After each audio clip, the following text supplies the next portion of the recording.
congratulations for the premiere of At the Ready premiering at Sundance this week. It must be feeling a little weird for it being virtual, but thanks, David. Yeah, it was an interesting way to premiere a film, but it was really cool because so many people that wouldn't have otherwise seen it got to be part of the premiere. I love that. Yeah. So between this and Jackson, you've now directed 2 full-length docs that are not only really topical in their subject matter, but while you're shooting them, they end up being really particularly newsworthy in those films. Is that a product of good early planning, or has that just kind of been luck? I think, a little bit of both. As a journalist, I start my morning reading the New York Times and the Washington Post. And then of course I run 2 local newspapers down here in West Texas. So I am always kind of trying to focus on films and dive into the very people that are being affected by larger issues. And so in that sense, I tend to get in to issues that are being discussed at the national level. Who do you talk to first when planning the early stages of a documentary like this that inevitably is going to end up taking on some really political conversations? Do you talk to the kids first, the law enforcement instructors, the teachers at Horizon High School, their families? With anything like this, it's really being in the community and just getting a sense of the place and the people that live there. And I mean, I met so many people in the course of making this film and researching this film. And so it's kind of like a scattershot approach, I guess, in terms of meeting people and speaking with them before I ever even start filming. So how long does that kind of planning and talk to them phase go before you even roll the cameras? Like, do you kind of embed yourself with them for a certain amount of time? I started researching this in 2017 and I started filming in 2018. Okay. Did you ever encounter any pushback from any of them versus when you were filming a certain conversation, a certain moment? No, and I think that's because my approach to filmmaking is very much trying to look at whatever issue through the eyes of the person that I'm filming. And so I'm not ever trying to push someone in a direction that they wouldn't go naturally. So no, I mean, people have been very open and very willing to talk to me.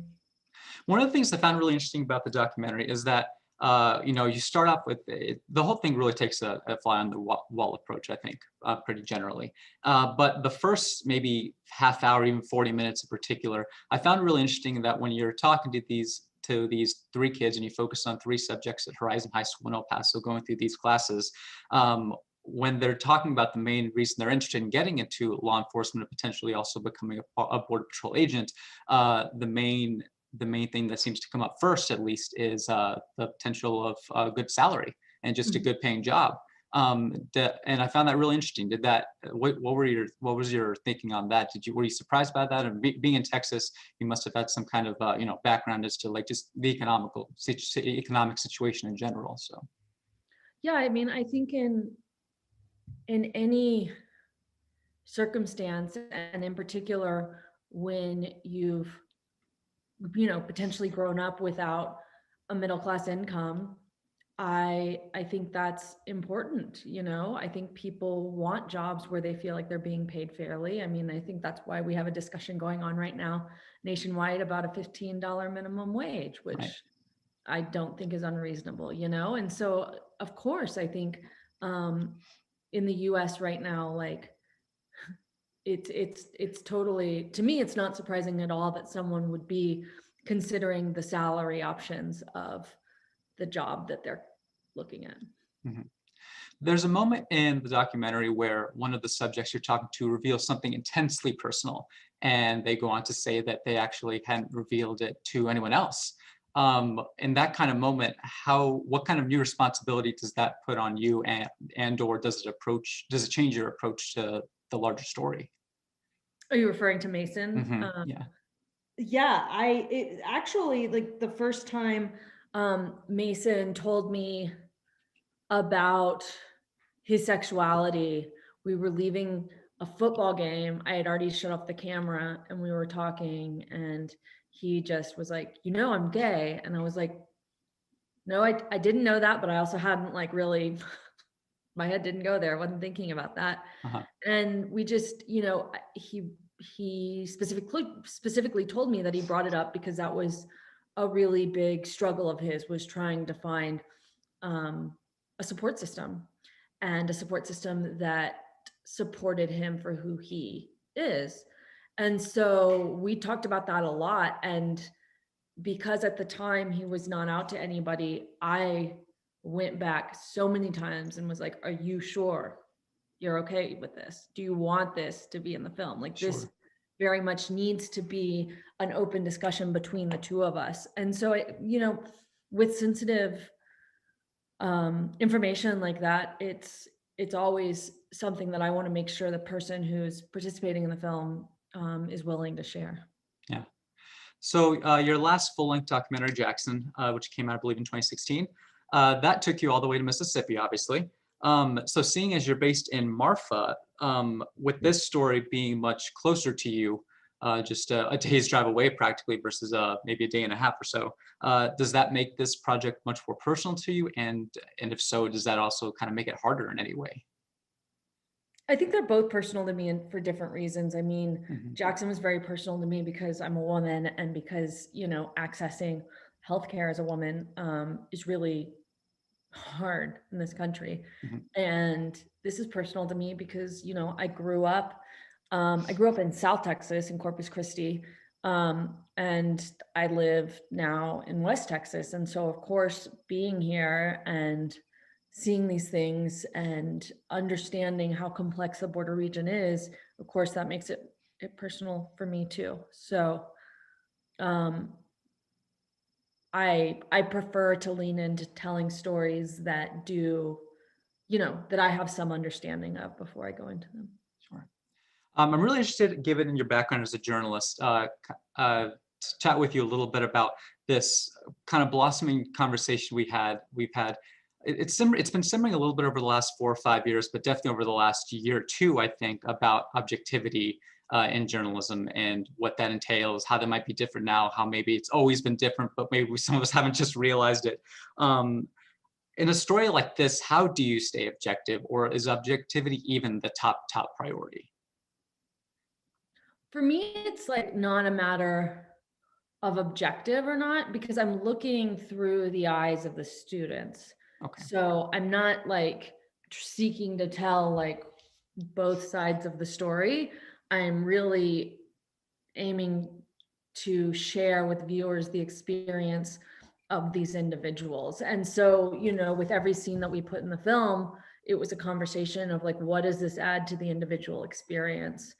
And I think a lot of people, I think, if when I have critics of my storytelling, it's because they want me to tell them, they want to like ensure that the people watching the film are going to have like an answer and be told what to think. And I have no interest in that. I don't find that to be productive. I don't consider myself an advocate. I consider myself a journalist. And so I want to lay bare what I'm seeing and share that with the world. I don't find it productive to like force my own opinion upon anyone. Mhm. When you're in the process of doing that and really getting yourself in their headspace to find, to get their perspective, and then from there maybe branching out to speaking to other people who might be informing or just being a part of that perspective, does that lead to any kind of vulnerability on your part?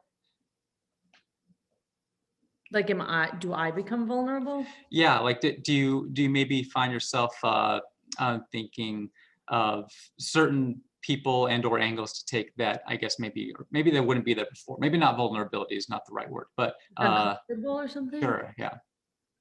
No, I mean, I don't feel uncomfortable with anything if I have a camera in front of me. I Yeah. mean, I'm sure if I don't have if I don't have a camera in front of me, I think I do become um,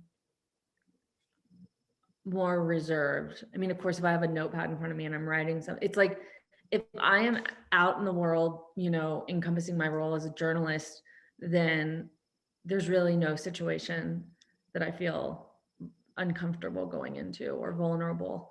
Um, I mean, I do think that being a petite female at times has made it more difficult for me because I think no one, not no one, but a lot of I've encountered a lot of people that don't take me seriously.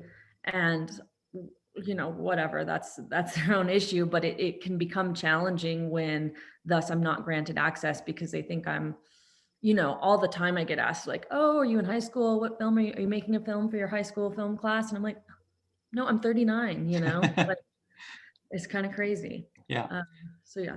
So you're obviously the editor-in-chief of the Big Bend Sentinel and also the El Presidio newspapers, and you also, if I'm not mistaken, have a background as a photojournalist. Yes. Uh, did either of the projects, did either of Jackson or At the Ready, did they ever start? Were they ever conceived as a different kind of story being told through a different medium? And if so, how do you make the switch to let's make this a full-length documentary movie? Yeah, Jackson in particular was conceived as a photo project. Mhm. And I got down to Mississippi and really felt like I could achieve so much more uh, via documentary filmmaking. And I think that was like my first big switch into documentary and really appreciating the things that film could do versus still photographs. And then At the Ready was always conceived as a documentary film. Gotcha. I know our 15 minutes were right up on the edge of it, so I just wanted to ask you one last, not too hard question, if that's all right with you. So at the end of At the Ready, we have a little epilogue where you revisit your three subjects some months later. And what happens during the span of that time? Do you chat with them at all during that time? Do you even tell them ahead of time that you're planning on kind of doing this little rendezvous with them after some months?